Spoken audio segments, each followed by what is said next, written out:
Hospital में हमने जो ब्लड टेस्ट किए उनमें से एक HbA1c था।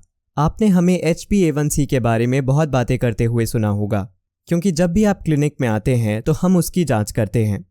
HbA1c ये मापता है कि पिछले कुछ महीनों से आपके ब्लड में कितना ग्लूकोज रहा है। आपके ब्लड में हमेशा कुछ ग्लूकोज होता है और ग्लूकोज आपके रेड ब्लड सेल से चिपक जाता है। एक बार ग्लूकोज चिपक जाने के बाद ये छूट नहीं सकता। आपका ब्लड ग्लूकोज लेवल जितना कम होगा, आपका HbA1c उतना ही कम होगा। और ये ज़रूरी है, क्योंकि अगर लंबे समय तक हाई ब्लड ग्लूकोज लेवल होता है तो ये आपके बड़े होने पर गंभीर समस्याएं पैदा कर सकता है। इन्हें डायबिटीज़ की कॉम्प्लिकेशंस कहा जाता है। ये टेबल आपको दिखाती है कि आपको अपने HbA1c का क्या लक्ष्य बनाना चाहिए।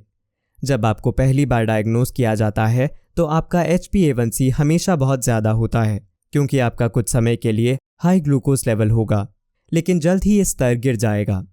हमारा लक्ष्य है कि डायबिटीज़ के 3 महीने होने तक आपका HbA1c 50 से कम होना चाहिए। आपकी कॉम्प्लिकेशंस का रिस्क सीधे तौर पर इस बात से जुड़ा है कि आपको कितने समय से डायबिटीज़ है और आपका HbA1c कितना कम है। हम जानते हैं कि अगर आप जल्दी नियंत्रण प्राप्त कर लेते हैं तो यह आपकी कॉम्प्लिकेशंस होने की संभावना को कम करने में मदद कर सकता है। हम जिन मुख्य डायबिटीज़ कॉम्प्लिकेशंस के बारे में चिंतित हैं वे हैं आंखों का damage, kidney damage, nerve damage, दिल का दौरा यानी हार्ट अटैक और स्ट्रोक भी। आई डैमेज में यंग एडल्ट्स के अंधे होने का सबसे आम कारण ये था कि उन्होंने अपनी डायबिटीज़ की देखभाल नहीं की थी। 12 साल की उम्र से आपको हर साल एक विशेष आंखों की जांच करानी होगी, ये पक्का करने के लिए कि आपकी आंखों में डायबिटीज़ के कारण कोई बदलाव तो नहीं है। अगर इसे जल्दी देख लिया जाता है तो इसका इलाज करके उन्हें सुलझाया जा सकता है।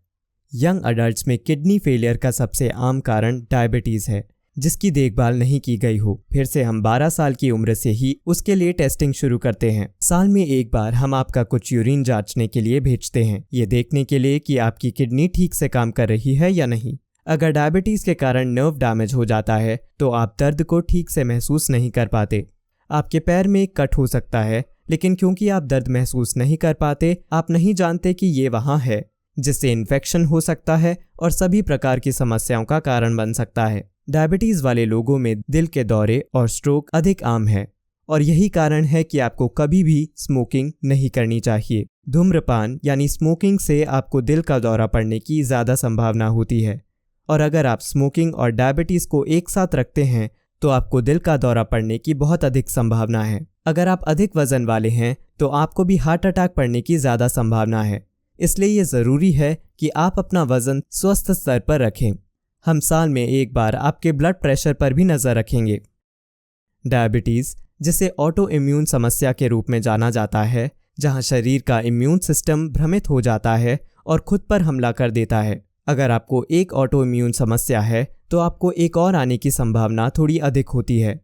इसलिए आपको साल में एक बार ब्लड टेस्ट करवाना होगा ताकि ये जांचा जा सके कि आपके शरीर के अन्य सभी अंग ठीक से काम कर रहे हैं या नहीं। अपने डायबिटीज़ की अच्छी तरह से देखभाल करें, स्वस्थ वजन रखें, जीवन भर नियमित जांच और ब्लड टेस्ट करें और स्मोकिंग ना करें। अगर आप ये सब करते हैं तो आपका एक लंबा और स्वस्थ जीवन होगा।